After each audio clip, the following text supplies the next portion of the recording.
2-hour time limit. Yeah. So we're going to try to get a chapter, maybe 2 in. So we stopped when Jack was debating whether or not he was going to talk to Speedy in chapter 3. And so now we're going to start on chapter 4. I am Lady Rain. This is the Reader's Nook. And we are on chapter 4. Jack goes over. Yes, I'm ready now, Jack said in a perfectly calm voice, and then burst into tears. Say, Traveling Jack, Speedy said, coming to him. Say, son, take her easy now. But Jack couldn't take her easy. Suddenly it was too much. All of it. Too much.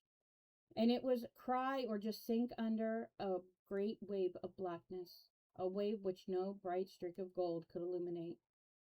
The tears hurt, but he sensed the terror that would kill him if he did not cry it out. You do your weeping, Traveling Jack, Speedy said, and put his arms around him.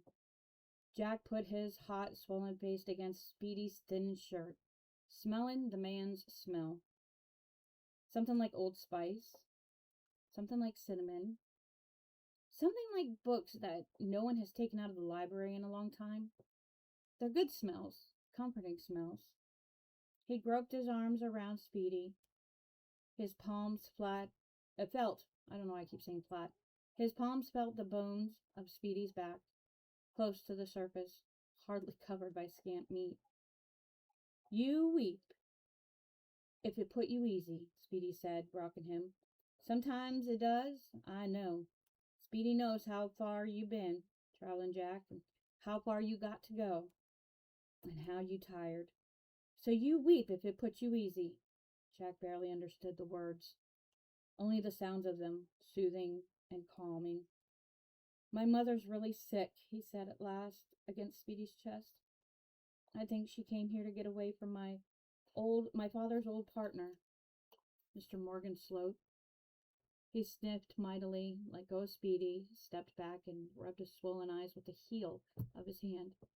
He was surprised at his lack of embarrassment. Always before, his tears had disgusted and shamed him. It was almost like peeing your pants. Was that because his mother had always been so tough? He supposed that was part of it, all right. Lady Kavanaugh had little use for tears. But that ain't the only reason she came here, was it? No, Jack said in a low voice, I think. She came here to die. His voice rose impossibly on the last word, making a squeak like an unoiled hinge. Maybe, Speedy said, looking at Jack steadily. And maybe you're here too. You here too to save her. Her and a woman just like her. Who? Jack said through numb lips. He knew who. He didn't know her name, but he knew who. The Queen, Speedy said. Her name is Laura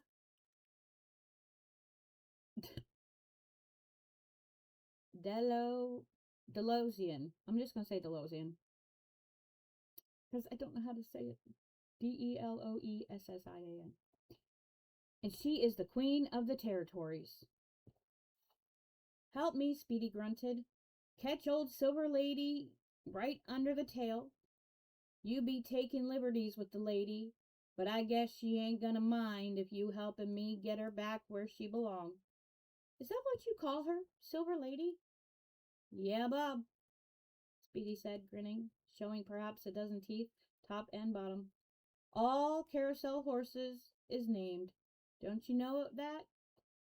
Catch on, Traveling Jack. Jack reached under the white horse's wooden tail and locked his fingers together, grunting. Speedy wrapped his big brown hands around the lady's forelegs. Together, they carried the wooden horse over to the canted dish of the carousel. The pole pointed down, its far end sinister with layers of Quaker State oil. Little to the left, Speedy gasped. Yeah, now peg her, Traveling Jack. Peg her down good. They seated the pole and then stood back, Jack panting, Speedy grinning and gasping wheezily. The black man armed sweat from his brow, then turned his grin on Jack. My, ain't we cool? If you say so, Jack answered, smiling. I say so, oh yes. Speedy reached into his back pocket and pulled out his dark green pint bottle. He unscrewed the cap, drank, and for a moment Jack felt a weird certainty. He could see through Speedy. Speedy had become transparent, as ghostly as one of the spirits on the Topper show, which they showed on one of the indie stations out in L.A. Speedy was disappearing.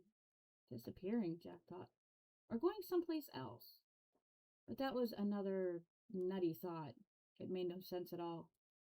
Then Speedy was as solid as ever. It had just been a trick his eyes had played. A momentary no, it wasn't. For just a second, he almost wasn't here. Hallucination? Speedy was looking shrewdly at him. He started to hold the bottle out to Jack, then shook his head a little. He recapped it instead and then slid it into his back pocket again. He turned to study the silver lady back in her place at the carousel, now needing only to have her post bolted securely into place. He was smiling. We just as cool as we can be, Traveling Jack. Speedy? All of 'em is named, Speedy said, walking slowly around the canted dish of the carousel, his footfalls echoing in the high building. Overhead in the shadowy crisscross of the beams, a few barn swallows cooed softly. Jack followed him. Silver Lady, Midnight is here. Rowan is Scott. This mare's Ellis Speed. The black man threw back his head and sang, startling the barn swallows into flight. Ella Speed was having her lovin' fun. Let me tell you what old Bill Martin done. Woo! Look at him fly, he laughed. But then he turned to Jack. He was serious again. You like to take a shot at saving your mother's life, Jack? Hers and the life of that other woman I told you about? I don't know how, he meant to say, but his voice inside, a voice which came from the same previously locked room from which the memory of the two men in the attempted kidnapping had come that morning, rose up powerfully. You do know. You might need Speedy to get you started, but you do know, Jack, you do. He knew that voice so very well. It was his father's voice. I will if you tell me how, he said, his voice rising and falling unevenly. Speedy crossed to the room's far wall, a great circular shape made of narrow, slated boards, painted with a primitive but wildly energetic mural of dashing horses. To Jack, the wall looked like a pulled-down lid of his father's roll-down desk. And that desk had been in Morgan Sloat's office the last time Jack and his mother had been there. He suddenly remembered. The thought brought a thin, milky anger with it. Speedy pulled out a gigantic ring of keys, picked thoughtfully through them, found the one he wanted, and turned it in a padlock. He pulled the lock out of the hasp, clicked it shut, and dropped it into one of his breast pockets. Then he shoved the entire wall back on its track. Gloriously bright sunlight poured in, making Jack narrow his eyes. Water ripples danced benignly across the ceiling. They were looking at the magnificent sea view. The riders of the Arcadian Fun World Carousel got each time Silver Lady and Midnight and Scout carried them past the east side of the round carousel building. The light sea breeze pushed Jack's hair back from his forehead. Best to have sunlight if we're going to talk about this, Speedy said. Come over here, Traveling Jack, and I'll tell you what I can, which ain't all I know. God forbid you should ever have to get all of that. Speedy talked in his soft voice. It was as mellow and soothing as to Jack as leather. that had been broken in. Jack listened, sometimes frowning,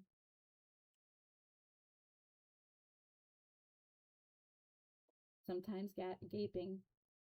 It's their fault. Yep, pretty much. You know those things you call daydreams? Jack nodded. Those things ain't dreams, Traveling Jack. Not daydreams, not night dreams either. That place is a real place. Real enough, anyway. It's a lot different from here, but it's real. Speedy, my mom says, never mind that right now. She don't know about the territories. But in a way, she do know about them. 'Cause your daddy, he knew. And this other man, Morgan Sloat? Yeah, I reckon he knows too. Taking off my shoes, they're muffy. Then cryptically, Speedy added, I know who is over there too. Don't I? Woo! The picture in your office, not Africa. Not Africa? Not a trick? Not a trick. And my father went to this place, he asked, and his heart already knew the answer. It was an answer that clarified too many things not to be true. But true or not, Jack wasn't sure how much of it he wanted to believe. Magic lands, sick queens. It made him uneasy. It made him uneasy about his mind. Hadn't his mother told him over and over again when he was small that he shouldn't confuse his daydreaming with what was really real? She had been very stern about that, and she had frightened Jack a little. Perhaps, he thought now, she had been frightened herself.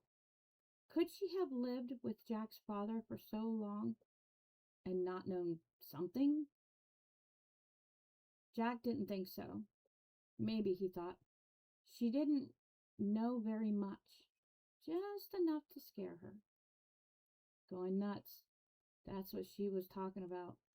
People who couldn't tell the difference between real things and make-believe were going nuts. But his father had known a different truth, hadn't he? Yes, he and Morgan Sloat. They have magic like we have physics, right? Your father went often, yes. And this other man, Sloat? Yeah, Bob, him. He went too. Only your dad, Jackie, he went to see and learn. The other fella, he just went to plunder him out of fortune. Did Morgan Sloat kill my Uncle Tommy? Jack asked. Don't know nothing about that. You just listen to me, Traveling Jack, because time is short. And if you really think this fellow Sloat is going to turn up here... He sounded awful mad, Jack said. Just thinking about Uncle Morgan showing up in Arcadia Beach made him feel nervous. Then time is shorter than ever, because maybe he wouldn't mind so bad if your mother died. And his twinner is sure hoping that Queen Laura dies. Twinner? There's people in this world have got twinners in the territories, Speedy said. Not many, because there's a lot less people over there. Maybe only one for every 100,000 over there. But twinners can go back and forth the easiest. This queen, she's my her twinner? Yeah, seems like she is. But my mother no, she never has. No reason. My father had a twinner? Yes, indeed he did. A fine man. Jack wet his lips. What a crazy conversation this was. Twinners and territories. When my father died over here, did his twinner die over there? Yeah. Not exactly the same time, but almost. Speedy, what? Have I got a twinner in the territories? And Speedy looked at him so seriously that Jack felt a deep chill go up his back. Not you, son. There's only one of you. You special. And this fella, Sloat, Jack said, smiling a little. Yeah, whatever. He knows it. That be one of the reasons he be coming up here soon. And one of the reasons you got to get moving. Why? You got to remember you're putting a lot of weight on those shoulders when you're exercising. Sorry. And so you're going to end up hurting a lot more. So the more you do, the less you're going to be able to do at home as far as that. So do what you can. And then just say, I can't move. My arms hurt, my shoulders hurt, my back hurts. I can't do nothing. Why? Jack burst out. What good can I do if it's cancer? If it's cancer and she's here instead of in some clinic? It's because there's no way. If she's here, see, it means, and tears threatened again, and he swallowed them back frantically. It means it must be all over her, through her, all through her. All through her, yes. That was another truth his heart knew. The truth of her accelerating weight loss. The truth of her brown shadows under her eyes. All through her. But please, God, hey, God, please, man. She's my mother. I mean, he finished with a thick voice. What good is that daydream place going to do? I think we had enough jaw chin for now, Speedy said. Just believe this here, Traveling Jack. I'd never tell you ought to go if you couldn't do her some good. I know it doesn't, unfortunately. But, get quiet, Traveling Jack. Can't talk no more till I show you some of what I mean. Wouldn't do no good. Come on. Speedy put an arm around Jack's shoulders and led him around the carousel dish. They went out the door together and walked down one of the amusement park's deserted byways. On their left was a Demon Dodgem Cars building, now boarded and shuttered. On their right was a series of booths. Pitch Till You Win, famous Pier, Pizza, and Doughboys. Ooh, those are good. The Rimfire Shooting Gallery, also boarded up.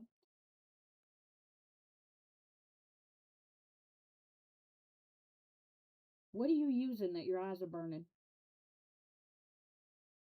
Are you using, like, Clorox or something? Because your eyes shouldn't be burning. That's bad. That's very bad. He's cleaning. Sorry. Yeah, you got to do something so your eyes aren't burning. You're not going to be able to see. The Rimfire Shooting Galleries, all boarded up. Baited wild animals pranced across the boards. Lions and tigers and bears. Oh my. No wonder your eyes hurt. Did you water it down a little bit? Like, you're not supposed to use pure bleach. You're supposed to, like, add it to water. Yeah. But that stuff's still nasty on you. I don't like this. I mean, I like the smell when it's like lavender or lemon or something else, but pure bleach is bad. Ugh. You're going to want to walk away and go back and walk away and go back so you're not, like, there the whole time. Good. They reached the wide main street, which was called Boardwalk Avenue, in vague imitation of Atlantic City. Arcadia Fun World had appeared, but no real boardwalk. The arcade building was now 100 yards down to their left, and the arch marking the entrance to Arcadia Fun World was about 200 yards down to their right.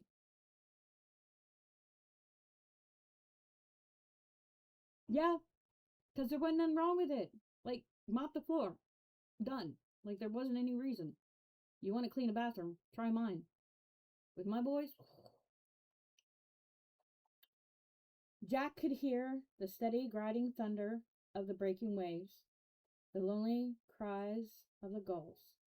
He looked at Speedy, meaning to ask him what now, what next. Could he mean any of it, or was it a cruel joke? But he had none of those. He said none of those things. Speedy was holding out the green glass bottle. Oh, I got one of those. Yes, it's a family trait.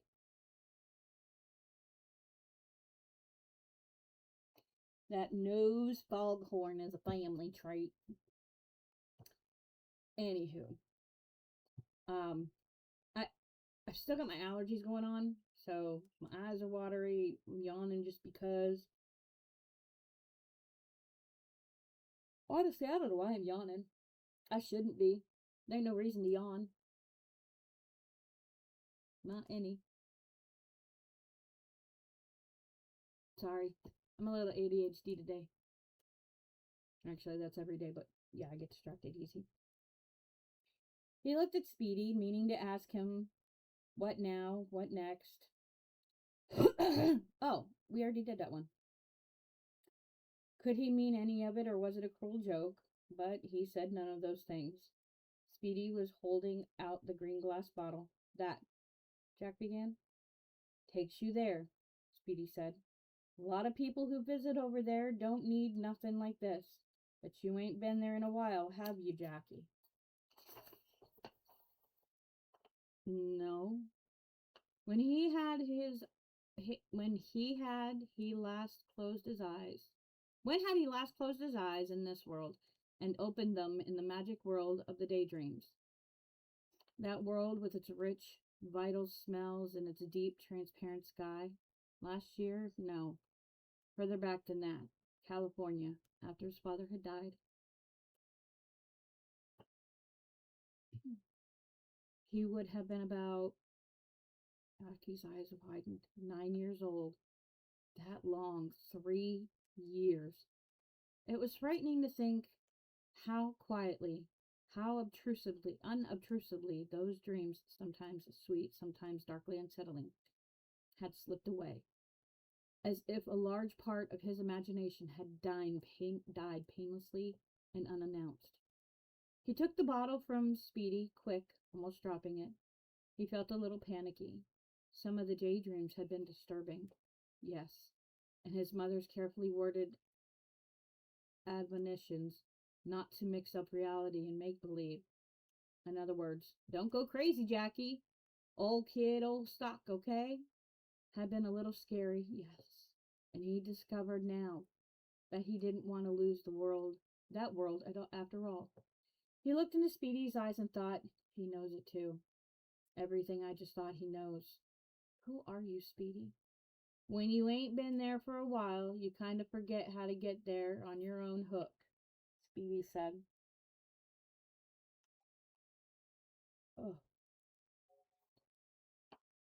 He nodded at the bottle. That's why I got.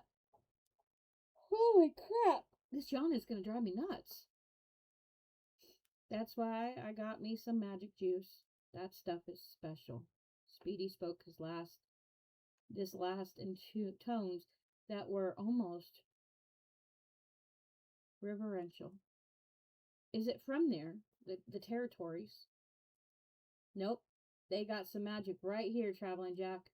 Not much, but a little. This here magic juice came from California. Jack looked at him doubtfully. Go on, have you a little sip, and see if you don't go traveling, Speedy grinned. Drink enough of that, you can go just about any place you want. You're looking at one who knows. Gee, Speedy, but he began to feel afraid. His mouth had gone dry. The sun seemed much too bright, and he could feel his pulse beat speeding up in his temples. There was a coppery taste under his tongue, and Jack thought, that's how his magic juice will taste? Ugh, horrible.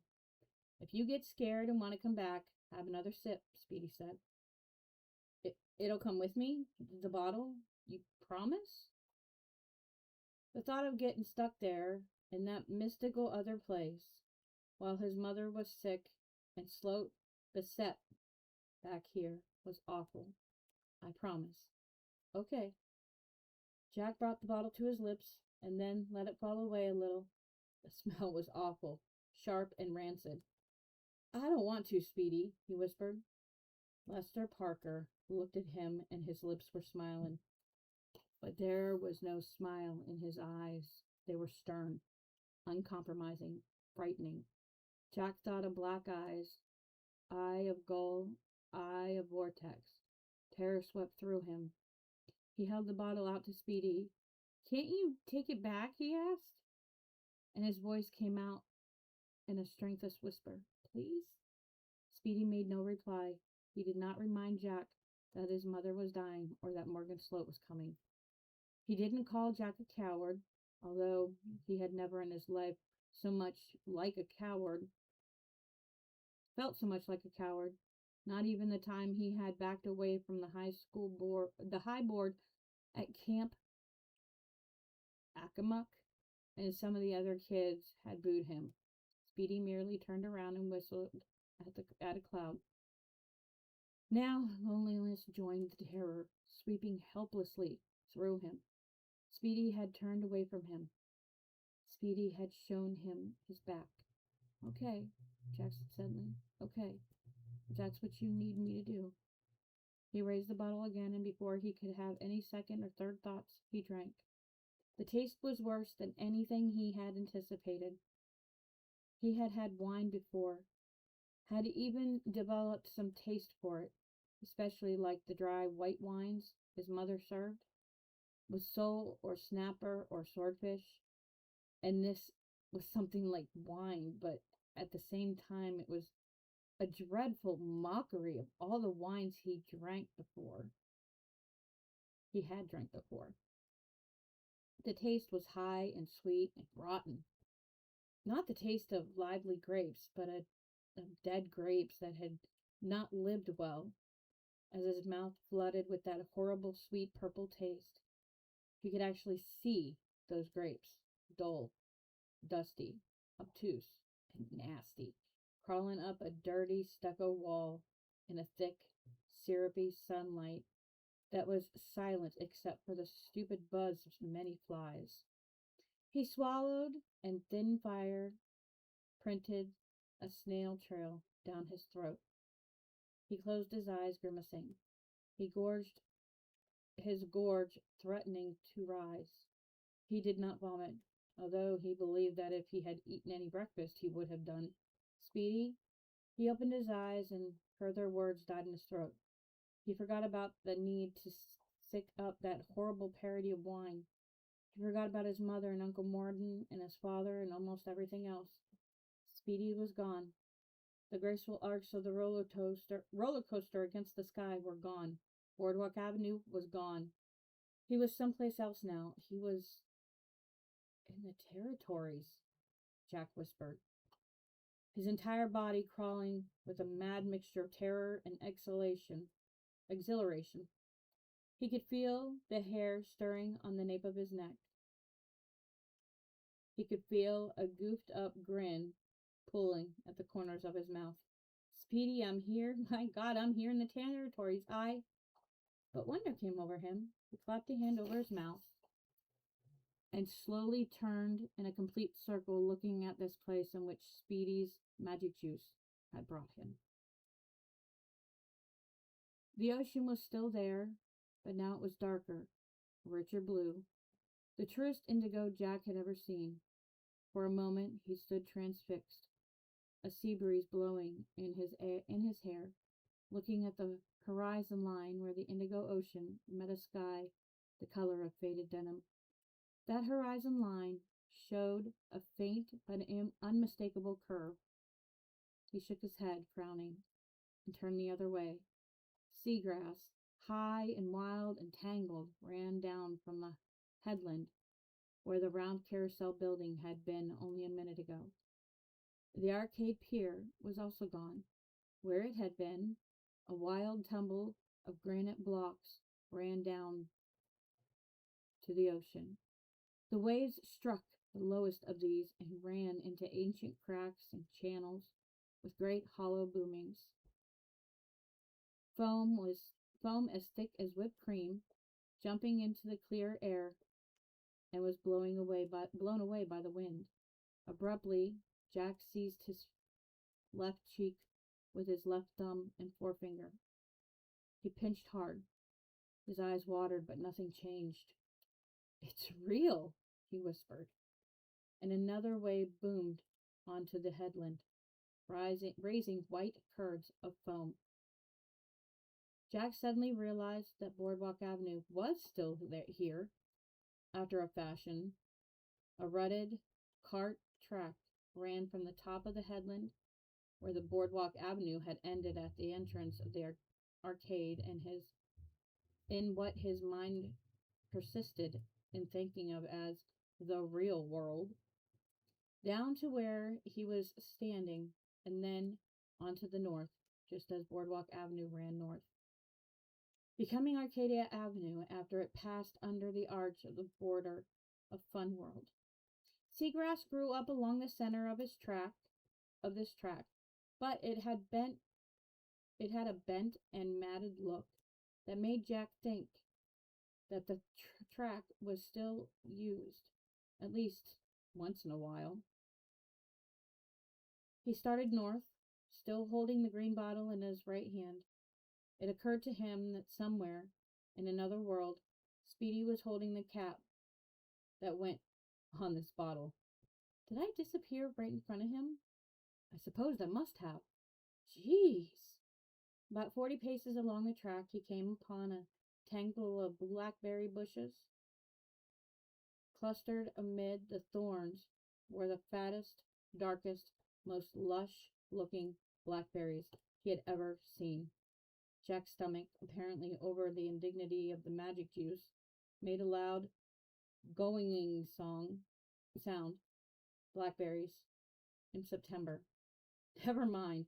After all that had happened today, and it was not yet 10 o'clock, sticking at blackberries in September seemed a little bit like refusing to take an aspirin after one had swallowed a doorknob.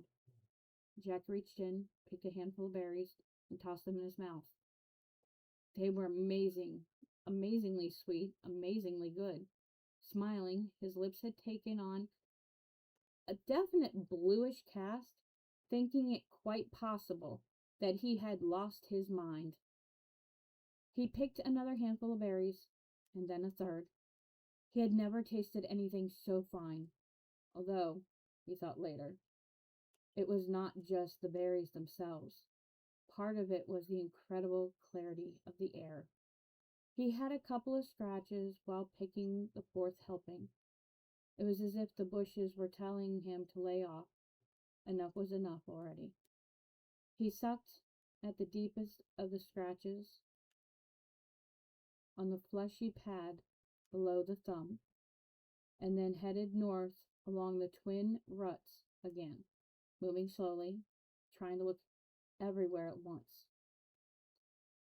He paused a little way from the blackberry tangles to look up at the sun, which seemed somehow smaller and yet more fiery. Did it have a faint orange cast, like in those old medieval pictures? Jack thought perhaps it did, and a cry, as rusty and unpleasant as an old nail being pulled slowly out of a board, suddenly arose on his right, scattering his thoughts. Jack turned toward it, his shoulders going up, his eyes widening. It was a gull, and its size was mind-boggling, almost unbelievable, but there it was, as solid as stone, as real as houses. It was, in fact, the size of an eagle.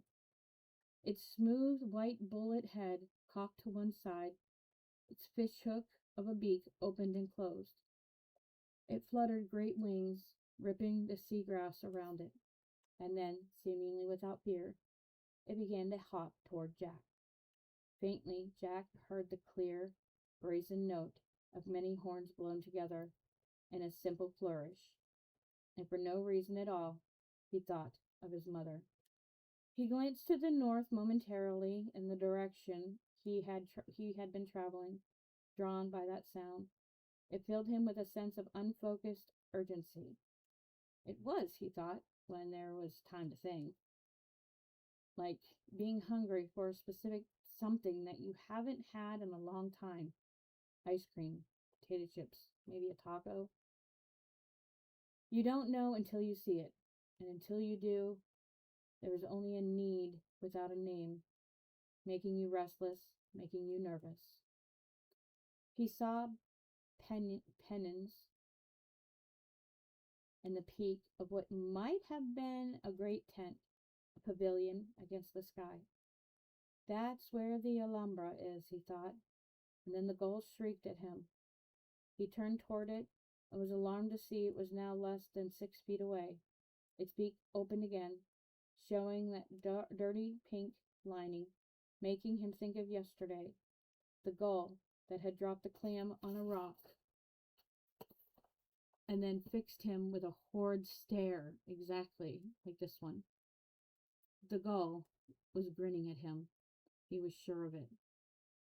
As it hopped closer, Jack could smell a low and noisome stink hanging about it, dead fish and rotted seaweed. That gull hissed at him and flurried its wings again. Get out of here, Jack said loudly. His heart was pumping quick blood.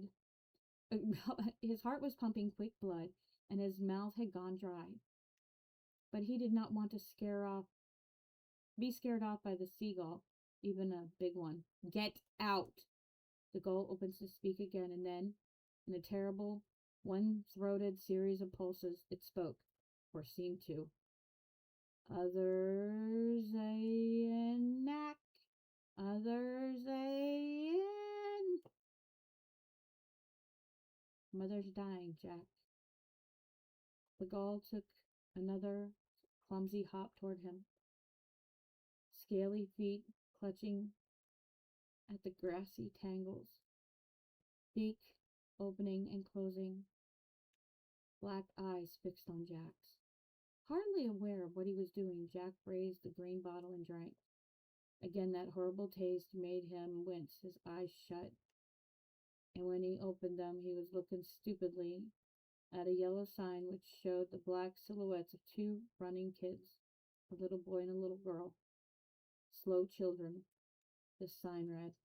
A seagull, this one of perfectly normal size, flew up from it with a squawk, no doubt startled by Jack's sudden appearance. He looked around and was walloped by disorientation.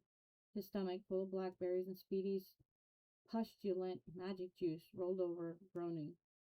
The muscles in his legs began to flutter unpleasantly, and all at once he sat down on the curb at the base of the sign with a bang that traveled up his spine and made his teeth clink together. He suddenly leaned over between his splayed knees and opened his mouth wide, sure he was just going to yark up the whole works. Instead, he hiccuped twice, half gagged, and then felt his stomach relax slowly.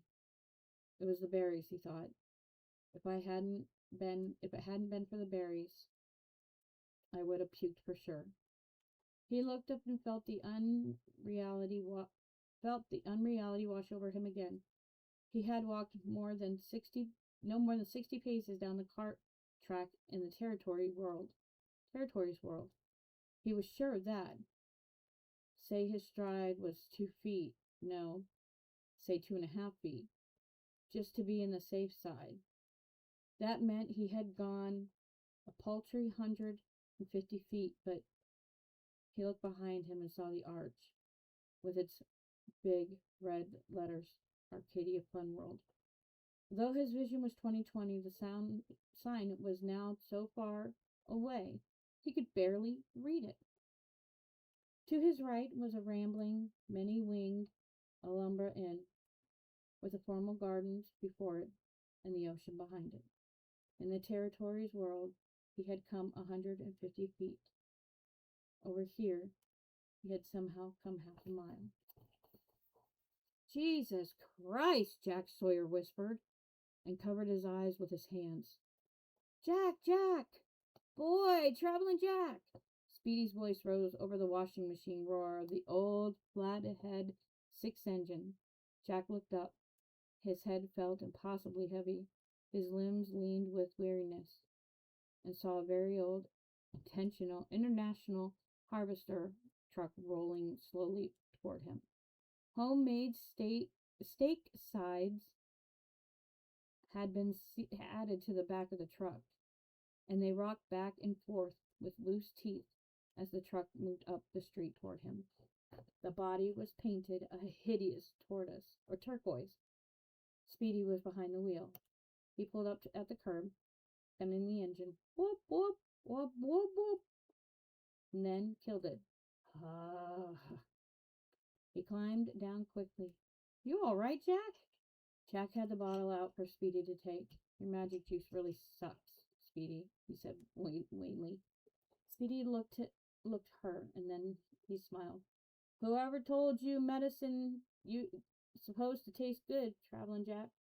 Nobody, I guess, Jack said. He felt some of his strength coming back slowly as that thick feeling of disorientation ebbed. You believe now, Jack? Jack nodded. No, Speedy said. That don't get it. Say it out loud. The territories, Jack said. They're there. Real. I saw a bird. He stopped and shuddered. What kind of bird?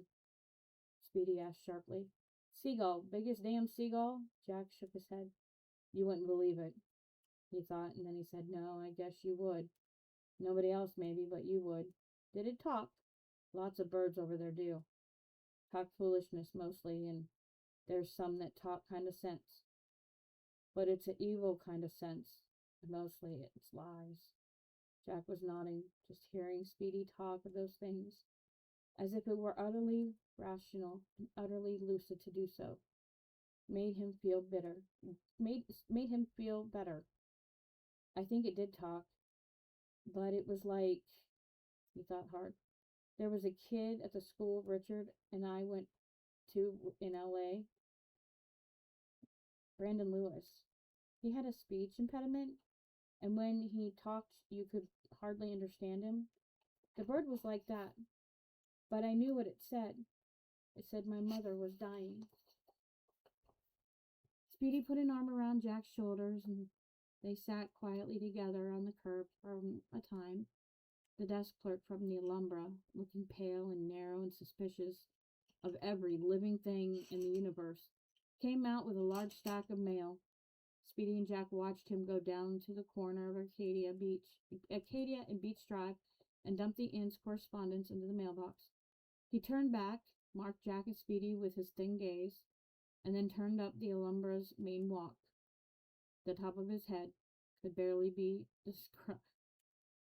descried over the tops of the thick box hedges. Dude, short. The sound of the big front door opening and closing was clearly audible, and Jack was struck by a terrible sense of this place's autumn desolation. Wide, deserted streets, the long beach with its empty dunes of sugar sand, the empty amusement park, the roller coaster cars standing on a siding under canvas tarps, and all the booths padlocked. It came to him that his mother had brought him to a place very like the end of the world. Speedy had cocked his head back and sang in his true and mellow voice, Well, I've laid around and I played around this old town too long. Summer's almost gone, yes, and winter's coming on. Winter's coming on, and I feel like I got to travel on. He broke off and looked at Jack. You feel like you gotta travel, old Traveling Jack? Flagging terror stole through his bones. I guess so, he said. If it will help her. Can I help her, Speedy? You can, Speedy said gravely. But? Oh, there's a whole string of buts, Speedy said. Whole trainload of butts, Traveling Jack. I don't promise you no cakewalk. I don't promise you success. Don't promise you'll come back alive. Or if you do, that you'll come back with your mind still bolted together. You're going to have to do a lot of your rambling in the territories, because the territories is a whole lot smaller. You notice that? Yes. Figured you would, because you sure did a whole lot of mess down the road, didn't you? Now an earlier question recurred to Jack, and although it was off the subject, he had to know. Did I disappear, Speedy? Did you see me disappear? You went, Speedy said, and clapped his hands once sharply, just like that. Jack felt a slow, unwilling grin stretch his mouth, and Speedy grinned back.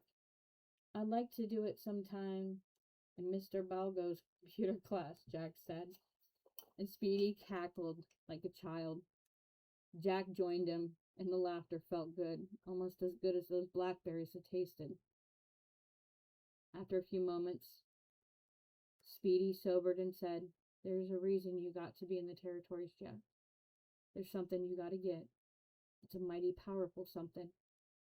And it's over there? Yeah, Bob. It can help my mother, her, and the other. The Queen. Speedy nodded. What is it? Where is it? When do I? Hold up. Stop. Speedy held up a hand. His lips were smiling, but his eyes were grave, almost sorrowing. One thing at a time. And Jack, I can't tell you what I don't know. And what I'm not allowed to tell. Or what I'm not allowed to tell. Not allowed? Jack asked, bewildered. Who? There you go again, Speedy said. Now listen, Traveling Jack. You got to leave as soon as you can, before that man Bloat can show up and bottle you up. Sloat. Yeah, him. You got to get out before he comes. But he'll bug your mother, He'll bug my mother, Jack said, wondering why he was saying it. Because it was true, or because it was an excuse to avoid the trip that Speedy was setting before him, like a meal that might be poisoned. You don't know him. I know him, Speedy said quietly. I know him of old, Traveling Jack. He knows me. He's got my marks on him. They're hidden, but they're on him. Your mama can take care of herself. At least she's gonna have to, for a while. Because you gotta go. Where? West, Speedy said. From this ocean to the other. What? Jack cried, appalled by the thought of such a distance. And then he thought of an ad he'd seen on television not 3 nights ago. A man picking up goodies at a deli buffet, about 35,000 feet in the air, just as cool as a cucumber. Jack had flown from one coast to another with his mother a good 24 times. I had itch. And was always secretly delighted by the fact that when he flew from New York to L.A., you could have 16 hours of daylight. It was like cheating time, and it was easy. Can I fly? He asked Speedy. No! No! Speedy almost yelled, his eyes widening in consternation. He gripped Jack's shoulder with one strong hand. Don't you let nothin' get you up in the sky. You doesn't. If you happen to flip over into the territories while you was up there. He said no more. He didn't have to. Jack had a sudden appalling picture of himself tumbling out of that clear, cloudless sky, a screaming boy projectile in jeans with a red and white striped rugby shirt, a skydiver with no parachute. You walk, Speedy said, and thumb what rides you can. But you got to be careful because there's strangers out there. Some are just crazy people, sissies that would like to touch you, and thugs that would like to mug you. But some are real strangers, Traveling Jack. They people with a foot in each world. They look that way in this like a goddamn Janus head. I'm afraid they're gonna know you coming before too long has passed, and you'll be on the watch. Are they? He groped. Twinners? Some are, some aren't. I can't say no more right now, but you get across if you can. Get across to the other ocean. You travel in the territories when you can, and you'll get across faster. You take the juice. I hate it. Never mind what you hate, Speedy said sternly. You get across, and you gotta find a place. Another Alumbra. You got to go in that place. It's a scary place, a bad place, but you got to go in. How will I find it? It will call you. You'll hear it loud and clear, son. Why? Jack asked. He wet his lips. Why do I have to get there if it's so bad? Because, Speedy said, that's where the talisman is. Somewhere in that Alumbra. I don't know what you're talking about. You will, Speedy said. He stood up, then took Jack's hand. Jack rose. The two of them stood face to face, old black man and young white boy. Listen, Speedy said, and his voice took on a slow, chanting rhythm. Talisman be given unto your hand, Traveling Jack. Not too big, not too small. She looked just like a crystal ball. Traveling Jack. Oh, Traveling Jack. You be going to California to bring her back. But here's your burden. Here's your cross. Drop her, Jack, and all be lost. I don't know what you're talking about, Jack repeated, with a scared kind of stubbornness. You have to. No, Speedy said, not unkindly. I got to finish with that carousel this morning, Jack. That's what I got to do. Got no time for any more jaw-chin. I got to get back, and you got to get on. Can't tell you no more now. I guess I'll be seeing you around, here, or over there. But I don't know what to do, Jack said as Speedy swung up into the cab of the old truck. You know enough to get moving, Speedy said. You'll go to the Talisman, Jack. She'll draw you to her. I don't even know what a talisman is. Speedy laughed and keyed the ignition. The truck started with a big blue blast of exhaust. Look it up in the dictionary, he shouted, and threw the truck into reverse. He backed up, turned around, and then the truck was rattling back toward Arcadia Fun World. Jack stood by the curb, watching it go. He had never felt so alone in his life. And we are going to pause there.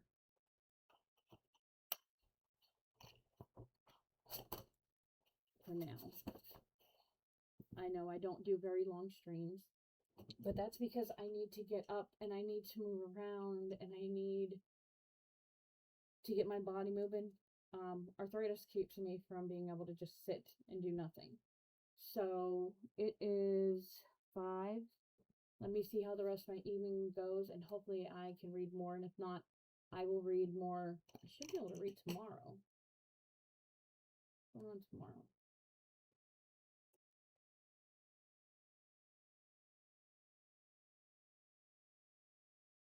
Let me pull my calendar up.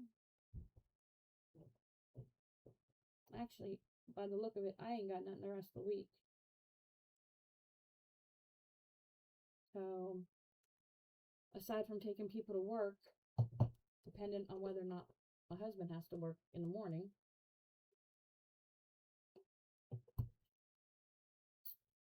take care of my grandson in the morning, I should be able to read in the afternoon.